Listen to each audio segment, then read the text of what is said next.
Sir, केंद्र सरकारने hit and run कायद्यात बदल केल्यामुळे वाहतूकदार संपावर गेले. राज्यभरात पेट्रोल आणि अन्य ज्या गरजेच्या गोष्टी असतात त्याचा महाराष्ट्रामध्ये फक्त पेट्रोल डिझेलच्या पंपावरच गोंधळ नाहीये, तर माल वाहतूक ठप्प झाल्यामुळे संपूर्ण जीवनावश्यक वस्तू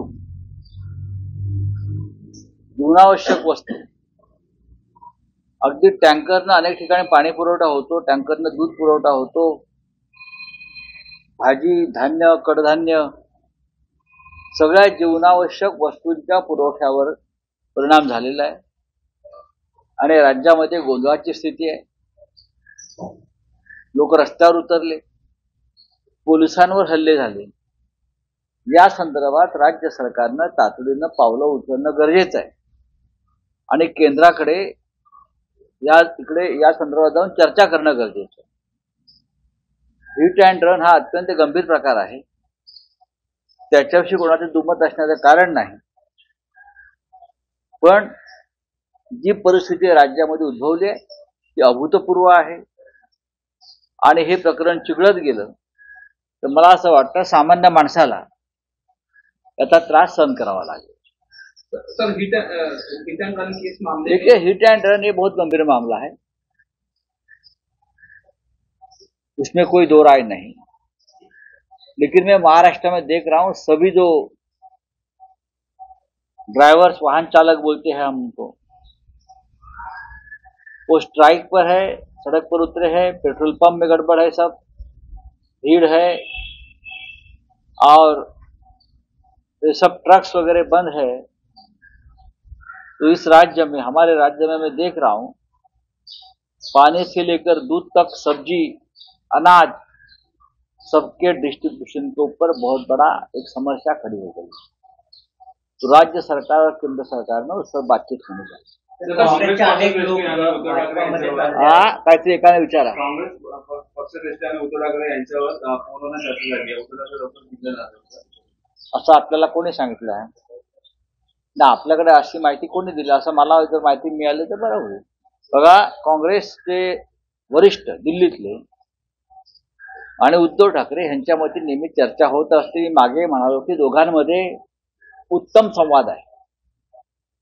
तसं राष्ट्रवादी काँग्रेसचे अध्यक्ष शरद पवार आणि उद्धव ठाकरेंमध्ये चांगला संवाद आहे. म्हणजे एकूणच महाविकास आघाडीमध्ये आमच्या 3 पक्षामध्ये चांगला संवाद आहे आणि जवळजवळ जागा वाटपाचा जो विषय आहे त्याच्यामध्ये आम्हाला कोणती अडचण दिसत नाही. आणि भविष्यामध्ये जर आम्हाला गरज पडली तर नक्कीच आम्ही दिल्लीत जाऊ आणि जर काँग्रेसचा काही विषय असेल जागा वाटपा संदर्भात तर तो आम्ही दिल्लीत बसून सोडवू.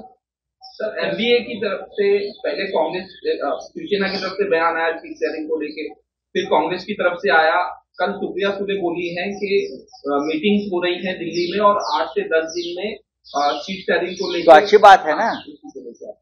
सुप्रिया जी ने अगर कहा है कि महाविकास आघाड़ी में सीट शेयरिंग के ऊपर कोई मतभेद नहीं है और जल्दी उस बारे में घोषणा हो जाएगी, तो मैं स्वागत करता हूं. हम सब स्वागत करते हैं. हम सब एक हैं और वज्रमुठ जो है हमारी महाविकास आघाड़ी की, वही हमारी ताकत है. 1-2 सीट के लिए हम कोई तनाव निर्माण नहीं करेंगे हमारे आघाड़ी में.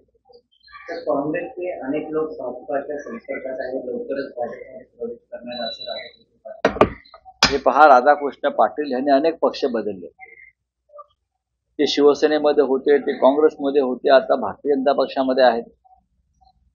तेव्हा असे जे नेते असतात ज्यांना पक्षांतराविषयी फार चाण नसते ते अशा प्रकारची वक्तव्य करत असतात. त्यांचं अख्खं आयुष्य काँग्रेस पक्षात गेलेलं आहे. मग ते शिवसेनेत आले, मग भारतीय जनता पक्षात गेले, तर त्यांच्यावरती मी आता काय बोलणार? कोण जातंय कोण राहतंय हे येणारा काळ ठरवेल. आणि उद्या सत्ता नसेल भाजपकडे तर आपण कुठे असणार आहात हाही विचार करून ठेवा. सर, पंतप्रधान मोदी आता निवडणुकीचा प्रचार दक्षिणेकडून करणार आहे. संख्याबळ जिथे कमी असतात तिकडे सुरुवात करणार. बघा, प्रधानमंत्री आहेत, त्यांच्याकडे सर्व साधनं आहेत. दक्षिणेकडून काय त्यांनी दक्षिण ध्रुवावरून केला, म्हणजे चांद्रयान वर सोडलेलं आहे तिथून जरी प्रचार केला तरी त्यांना कोण अडवणार? ते काही करू शकतात. अमर्याद सत्ता त्यांच्या हातामध्ये आहे. यंत्रणा आणि साधनं आहेत. ते वर जे आपलं चांद्रयान गेलं आहे किंवा दक्षिण ध्रुव आहे तिथून सुद्धा प्रचार करू शकतात. असदुद्दीन ओवैसी ने ये कहा है कि मस्जिदों को पॉपुलेटेड रखे, अपने बंदों को कहा है कि वहाँ पे ज्यादा से ज्यादा तादाद में खड़े रहे, क्योंकि उनकी जो मस्जिदें हैं वो शायद उनसे ले सकते हैं, ऐसा उन्होंने कहा. मुझे नहीं लगता ऐसा कुछ होगा. मुझे नहीं लगता है. ये जो उनके मन में जो डर है, लोगों के मन में जो डर पैदा हो रहा है या किया जा रहा है, वो एक राजनीति है. जरूर अयोध्या में राम मंदिर बना है, लेकिन उसका मतलब ये नहीं कि और किसी धार्मिक स्थान के ऊपर कोई जाकर कब्जा करेगा. ठीक है, चलो. सर, एक कार सेवक जो थे 31 ईयर्स पहले फॉलोइंग थे, अभी उनको अरेस्ट किया गया है. कैसे देखते हैं इस चीज? क्या देखेंगे, अभी छोड़ दीजिए. मराठा आरक्षणाबाबत एक ईडी की तरफ से आई है, उनकी चुनौती बढ़ रही है. किसकी? झारखंड के सीएम.